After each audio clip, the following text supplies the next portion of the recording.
Friends, आज हम बात कर रहे हैं भेल की, यानी भारत हैवी इलेक्ट्रिक लिमिटेड की। स्टॉक काफ़ी ज़्यादा नीचे आ चुका है, यानी करेक्शन इतना ज़्यादा हो गया है। इसका क्या हमें फ़ायदा उठाना चाहिए? क्या यहाँ पे हम एंट्री नहीं कर सकते? स्टॉक में तेज़ी बन सकती है? क्या आने वाले समय में भेल हमें मल्टी बैग रिटर्न दे सकता है? तो इन सारे सवालों के जवाब आपको इस वीडियो के माध्यम से मिल जाएंगे। एक बहुत बड़ी पार्टनरशिप आगे बढ़ रही है भेल की आईआरसीटीसी के साथ में, और अगर ये पार्टनरशिप हो जाती है तो भेल के बिजनेस में और इनके मॉडल में और इनके कारोबार में बहुत बड़ा बदलाव आ सकता है। एक बड़ा सपना है भेल के माध्यम से देखा जा रहा है। ये सच हो गया तो आप देख लो, ये भेल के शेयर की प्राइस कई गुना बढ़ जाएगी। साथ में एक भेल ने अपनी कमिटमेंट पूरी कर दी है, तो उन सारी अपडेट को हम जानेंगे। आखिरकार में भेल में ऐसा क्या खास है, और दूसरी तरफ सरकार भेल को लेकर भी रणनीति बड़ी बना रही है। तो इन सारी संभावनाओं के बीच में ये एक तरह से हमारे लिए लॉटरी का टिकट साबित हो सकता है। बहुत ही कम प्राइस पे मिल रहा है स्टॉक। इस समय अगर हम इन्वेस्टमेंट करते तो आने वाले समय में ये हमारे लिए जैकपॉट साबित हो सकता है। तो उन सारी संभावनाओं को तलाशेंगे। लेकिन फ्रेंड, उससे पहले अगर आप पहली बार हमारे चैनल पे आए तो चैनल को सब्सक्राइब कर दीजिए, एक बेल आइकॉन दबा दीजिए ताकि जब भी नया वीडियो बने पहला नोटिफिकेशन आपको मिले। वीडियो पसंद आए तो लाइक शेयर जरूर कीजिए।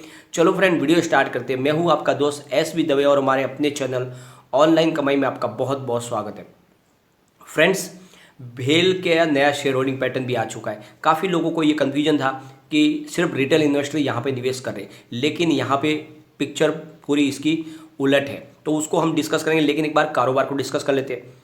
कल भेल का स्टॉक 71.80 पर ओपन हुआ, हाई बनाई 72.55 की, लो है 68.95 का, और एंड में 69.20 पर करीब 3.28% डाउन पर इसने क्लोजिंग दी है। यहाँ पे थोड़ी सी गिरावट दिख रही है। स्टॉक थोड़ा सा आपको निगेटिव ट्रेंड में दिखेगा, परंतु बहुत जल्द ये पिक्चर पूरी चेंज हो सकती है। यहाँ पे बड़ी तेज़ी बन सकती है, और इसके पीछे एक बड़ी न्यूज है। एक बार इसके वॉल्यूम को एनालिस कर लेते हैं। पिछले एक महीने पहले इसका 9 करोड़ का वॉल्यूम था, 1 वीक पहले 7 करोड़ का वॉल्यूम हुआ था, गुरुवार को 9 करोड़ का वॉल्यूम हुआ था, और फ्राइडे को इसका 5 करोड़ का वॉल्यूम था। तो वॉल्यूम में कुछ कमी थी, और स्टॉक बहुत तेज़ी से आगे बढ़ सकता है। फिलहाल बहुत ज़्यादा करेक्शन में है। 26.95 का 52 वीक का लो है, 80.35 का 52 वीक का हाई है। फिलहाल स्टॉक 69 पर है, तो अपने ऊपर के लेवल से करीब 11 रुपीज़ नीचे ये स्टॉक अभी आपको मिल रहा है। फ्रेंड्स, भेल को एक बड़ा ऑर्डर मिला था हिमाचल प्रदेश के चंबा डिस्ट्रिक्ट में, जहाँ पे इनको करीब 3x60 मेगावाट का एक पावर स्टेशन का जो प्रोजेक्ट था वो इनको कंप्लीट करके देना था। तो ये 3 यूनिट थे, और 2 यूनिट ऑलरेडी इन्होंने पहले बना दिए थे दिसंबर 2019 से, और अक्टूबर 2020 में कंप्लीट कर दिए थे।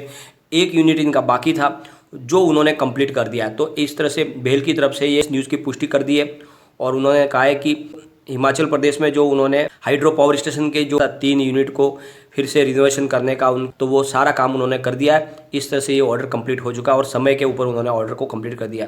तो एक बड़ी अपडेट निकल कर आई है भेल की तरफ से। अब जो सबसे बड़ी जो पॉजिटिव न्यूज़ निकल के आ रही है, जो पहले भी न्यूज़ निकल कर आई थी महीने भर पहले, अब वापस उस न्यूज़ पे माहौल बनने लगा है कि आईआरसीटीसी और भेल दोनों मिलके इंडिया के अंदर प्राइवेट ट्रेन चला सकती है। यानी एक तरह से ये जो ट्रेनें हो गई बिल्कुल प्राइवेट हो गई, इन दोनों कंपनियों के माध्यम से चलाई जाएगी, और इसमें सरकार का दखल नहीं होगा। तो एक तरह से ये नया एक कॉन्सेप्ट लाया जा रहा है, क्योंकि अभी तक आपको पता ही होगा रेलवे पूरी सरकार के कंट्रोल में है, लेकिन ये निजी ट्रेन चलाने का एक गठबंधन आगे बढ़ा रहे दोनों जन, जिसमें जो इन्वेस्टमेंट है वो पूरा भेल करेगी, और उसका जो संचालन है उसका वो सब आईआरसीटीसी देखेगी।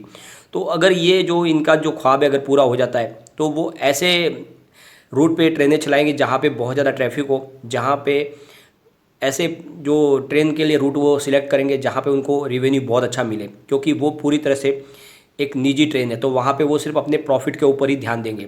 तो ऐसे रूट पे ट्रेनें चलाएंगे जहाँ पे उनको बहुत ज़्यादा रिवेन्यू मिल सके। तो ये एक बहुत बड़ा सपना है, और अगर सच हो जाता है तो दोनों कंपनियों के वारे न्यारे हो सकते हैं, और इनके शेयर होल्डर को भी बहुत ज़बरदस्त प्रॉफिट मिल सकता है। फर्स्ट स्टेज में इनकी बातचीत चल रही है, और न्यूज़ जो छन छन के आ रही है कि ये हो सकता है कि जल्द इनकी डील फाइनल भी हो जाए, क्योंकि इस तरह से सरकार ने भी इनको हरी झंडी दी हुई है कि आप निजी ट्रेन चला सके बहुत सारे रूट पे जहाँ पे बहुत ज़्यादा हैवी ट्रैफिक है, या फिर स्पेशल ट्रेनें चलाए। तो ये भेल और ये आईआरसीटीसी दोनों आईआरसीटीसी मिलके ये एक बड़ा ख्वाब देख रहे हैं, और ये सच हो गया तो हमें भेल के प्राइस में बहुत बड़ी तेज़ी देखने को मिल सकती है। और यहाँ पे आपको सबसे अच्छी बात यह है कि जो गिरावट की संभावना बहुत कम है, यहाँ से स्टॉक ज़्यादा नहीं गिरेगा, तेज़ी यहाँ पे बहुत बाकी है। इसके शेयर होल्डिंग पैटर्न को भी एक बार डिस्कस करेंगे, क्योंकि काफ़ी लोगों को कन्फ्यूजन है कि यहाँ पे बड़े निवेशक बाहर निकल चुके हैं, सारे जो रिटेल इन्वेस्टर वही फंसे हुए। तो उलट है इसकी तस्वीर, आप देख लें एक बार। अगर हम प्रमोटर की बात करें तो 63.17% की होल्डिंग जो 3 क्वार्टर से बनी हुई है, यानी मार्च, जून और सितंबर की, कोई भी शेयर इनका गिरवी नहीं है। एफआईआई की बात करें तो 4.47% की होल्डिंग इनकी मार्च में थी। जून में उन्होंने अपनी होल्डिंग को बढ़ाया, 4.67% कर लिया, लेकिन सितंबर में उन्होंने अपनी होल्डिंग कुछ घटाई है, 4.31% की है। तो यहाँ पे एफआईआई की हमें होल्डिंग घटती हुई दिखाई दे रही है। लेकिन बात डीआईआई की कर ले तो 12.50% की होल्डिंग मार्च में थी, जून में घटा के उन्होंने 12.40 की, लेकिन सितंबर में उन्होंने ज़बरदस्त अपनी होल्डिंग को बढ़ा दिया, यानी 13.74% कर लिया। तो डीआई की होल्डिंग ज़बरदस्त बढ़ी है। म्यूचुअल फंड की बात कर लेते हैं तो 1.33% की होल्डिंग मार्च में थी, जून में बढ़ा के 1.21% कर लिया और सितंबर में 1.73% की होल्डिंग हो गई। तो ज़बरदस्त म्यूचुअल फंड की होल्डिंग बढ़ गई है। तो आप देख लो, डीआई की यहाँ पे होल्डिंग बढ़ चुकी है, म्यूचुअल फंड की होल्डिंग बढ़ चुकी है, एफआई ने मामूली अपना निवेश कम किया है। अब अदर्स की बात कर लेते हैं तो 19.86% की होल्डिंग मार्च में थी, जून में घटा के 19.76% किया और सितंबर आते आते 18.78% की होल्डिंग हो गई। तो आप देख लो, जनरल पब्लिक की होल्डिंग यहाँ पे घटी है, लेकिन म्यूचुअल फंड और बड़े फंड हाउस ने अपनी होल्डिंग को बढ़ाया। तो ये बात आप समझ लो, स्टॉक के अंदर तेजी बन सकती है क्योंकि बड़े फंड हाउस इसमें इंटरेस्ट ले रहे। जो बड़े बड़े म्यूचुअल फंड है उनको भी एक बार डिस्कस कर लेते हैं। तो सितंबर के आंकड़े हमारे पास आए हुए हैं। कोटक इक्विटी ऑर्बिट्रेज ने इसमें 72.02 करोड़ रुपये का इन्वेस्टमेंट करके 0.29% की होल्डिंग ली है। आईडीएफसी ऑर्बिट्रेज ने इसमें 52.54 करोड़ रुपये का निवेश करके 0.79% की होल्डिंग ली है। निप्पॉन इंडिया ऑर्बिट्रेज ने इसमें 50.71 करोड़ रुपये का निवेश करके 0.41% की होल्डिंग ली है। एडलवाइज ऑर्बिट्रेज ने इसमें 38.15 करोड़ रुपये का इन्वेस्टमेंट किया और 0.61% की होल्डिंग ली है। टाटा ऑर्बिट्रेज फंड ने इसमें 37.61 करोड़ रुपये का निवेश करके 0.31% की होल्डिंग ली है। एचडीएफसी ऑर्बिट्रेज ने इसमें 34.96 करोड़ रुपये का इन्वेस्टमेंट करके 0.43% की होल्डिंग ली है। एचडीएफसी ऑर्बिट्रेज होलसेल ने 34.96 करोड़ रुपये का इन्वेस्टमेंट करके 0.43% की होल्डिंग ली है। आदित्य बिरला एसएल ने 32.18 करोड़ रुपये का इन्वेस्टमेंट किया और 0.37% की होल्डिंग ली है। यूटीआई ऑर्बिट्रेज ने 27.09 करोड़ रुपये का निवेश करके 0.44% की होल्डिंग ली है। HDFC large cap and mid cap ने 19.86 करोड़ रुपये का इन्वेस्टमेंट किया और 0.61% की होल्डिंग ली है। तो आप देख लो, बड़े बड़े म्यूचुअल फंड इसमें निवेश कर रहे हैं और ये स्टॉक हकीकत में आगे जा सकता है बहुत तेज़ी से, क्योंकि सरकार आने वाले समय में भेल का प्राइवेटाइजेशन भी कर सकती है, क्योंकि ये उनके राडार में है। साथ में जो आईआरसीटीसी के साथ इन्होंने जो नया ख्वाब सोचा है प्राइवेट ट्रेन चलाने का, अगर ये भी सक्सेस हो जाता है तो हमें बड़ी तेज़ी आराम से देखने को मिल सकती है। एक बार हम इसके रिटर्न को चेक करेंगे। पिछले 5 ईयर में इसने 26.95% का निगेटिव रिटर्न दिया है। 3 ईयर के हिसाब से 7.74% का निगेटिव रिटर्न है, लेकिन 1 ईयर के हिसाब से 121.62% का शानदार पॉजिटिव रिटर्न मिला है और 3 मंथ के हिसाब से हमें 1% का पॉजिटिव रिटर्न देखने को मिल रहा है। 1 मंथ के हिसाब से 19.38% का पॉजिटिव रिटर्न मिल रहा है और 1 डे के हिसाब से 1.47% का पॉजिटिव रिटर्न देखने को मिल रहा है। तो फिलहाल स्टॉक आपको पिछले 1 साल से पॉजिटिव जोन में दिखाई दे रहा है और लगातार इसने पॉजिटिव रिटर्न ही दिया है। अब यहाँ से बड़ी तेज़ी इसमें आराम से बन सकती है। सबसे जो अच्छी बात है, कम्युनिटी सेंटीमेंट स्टॉक के साथ में 91% बाई की कॉल है, 0% सेल और 9% होल्ड की कॉल है। तो 100 में से 91% लोग इसको लेना पसंद करें, जो बहुत अच्छी बात है। अगर हम इसके जून क्वार्टर के रिजल्ट को एक बार देखें, क्योंकि अभी हमारे पास सितंबर क्वार्टर का रिजल्ट इसका आना है, लेकिन जून क्वार्टर में आंकड़े बहुत ही शानदार निकल कर आए थे।